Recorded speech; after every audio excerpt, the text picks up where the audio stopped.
शायद आपको इस बात की जानकारी नहीं होगी कि हमारे देश के चीफ जस्टिस संजीव खन्ना ने मुख्य चुनाव आयुक्त और चुनाव आयुक्तों वाली मामले की सुनवाई से खुद को अलग कर लिया है। दरअसल देश की सबसे बड़ी पंचायत पार्लियामेंट में दिसंबर 2023 में एक कानून पारित किया गया था, जिसके खिलाफ देश की सर्वोच्च अदालत में एक याचिका लगाई गई है। याचिकाकर्ता चाहते हैं कि देश के मुख्य चुनाव आयुक्त राजीव कुमार के 18 फरवरी 2025 को रिटायर होने से पहले कोर्ट सुनवाई पूरी कर ले, लेकिन सुप्रीम कोर्ट ने मामले की अगली सुनवाई अब 20 जनवरी तक टाल दी है। ये पूरा मामला क्या है, आइए विस्तार से बताते हैं। मुख्य चुनाव आयुक्त और चुनाव आयुक्त की नियुक्ति का मामला अब उलझता ही जा रहा है। दरअसल सुप्रीम कोर्ट के चीफ जस्टिस संजीव खन्ना ने इस मामले से खुद को अलग कर लिया है। अब इस मामले के लिए अलग बेंच का गठन किया गया है, जिसकी सुनवाई 6 जनवरी से शुरू होगी। गौरतलब है कि 2 मार्च 2023 को सुप्रीम कोर्ट ने एक ऐतिहासिक फैसला सुनाया था, जिसमें कहा गया था कि मुख्य चुनाव आयुक्त और चुनाव आयुक्त की नियुक्ति 3 सदस्यीय पैनल की तरफ से की जाएगी। इसमें प्रधानमंत्री, विपक्ष के नेता और सुप्रीम कोर्ट के चीफ जस्टिस शामिल होंगे। सुप्रीम कोर्ट की 5 सदस्यीय बेंच ने जब ये फैसला सुनाया था, तब इसमें वर्तमान चीफ जस्टिस संजीव खन्ना भी शामिल थे।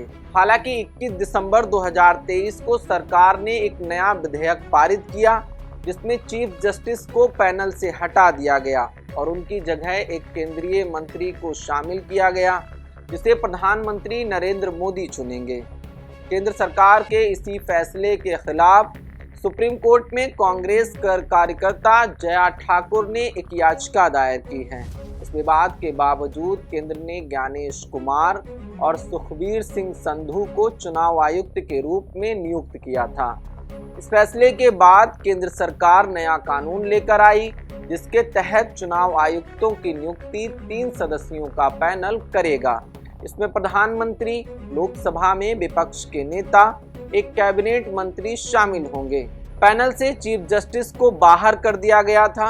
21 दिसंबर 2023 को शीतकालीन सत्र के दौरान ये बिल दोनों सदनों में पास हो गया।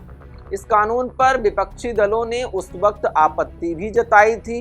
उनका कहना था कि सुप्रीम कोर्ट की संविधान पीठ के आदेश के खिलाफ बिल लाकर उसे कमजोर करना पूरी तरीके से अपराध है। इससे पहले सुप्रीम कोर्ट ने मार्च 2023 में एक आदेश में कहा था कि चीफ जस्टिस की नियुक्ति प्रधानमंत्री, चीफ जस्टिस ऑफ इंडिया और विपक्ष के नेता की सलाह पर राष्ट्रपति करेंगे।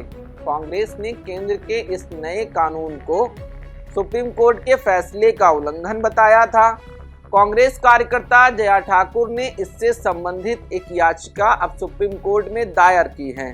जया ठाकुर ने अपनी याचिका में आरोप लगाया है कि धारा 7 और 8 स्वतंत्र और निष्पक्ष चुनाव के सिद्धांत का उल्लंघन है, क्योंकि ये चुनाव आयोग के सदस्यों की नियुक्ति के लिए स्वतंत्र तंत्र प्रदान नहीं करता है। याचिका में ये भी कहा गया है कि ये कानून सुप्रीम कोर्ट के मार्च 2023 के फैसले को पलटने के लिए बनाया गया था, जिसने मुख्य चुनाव आयुक्त और चुनाव आयुक्त को एक तरफा नियुक्त करने की केंद्र सरकार की शक्तियां छीन ली थीं। ये वो प्रथा है जो देश की आज़ादी के बाद से लगातार चलती चली आ रही है। खैर, इस पूरे प्रकरण में अगला मोड़ कैसा आएगा, अभी कुछ भी कह पाना बड़ा मुश्किल है। लेकिन एक बात तो तय है कि इस पूरे मुद्दे से सीजीआई का वापस हटना एक गंभीर मुद्दा है। इसी के साथ विपक्ष इस मुद्दे को लेकर लगातार केंद्र सरकार पर हमलावर है। फिलहाल अभी के लिए इतना ही। मेरा नाम खुशनूर है और आप पंजाब केसरी टीवी देख रहे हैं। बहुत बहुत शुक्रिया आपका। नमस्कार। हमसे जुड़े रहने के लिए हमारे YouTube चैनल को सब्सक्राइब करें और नई वीडियो की नोटिफिकेशन के लिए बेल आइकॉन को दबाएं।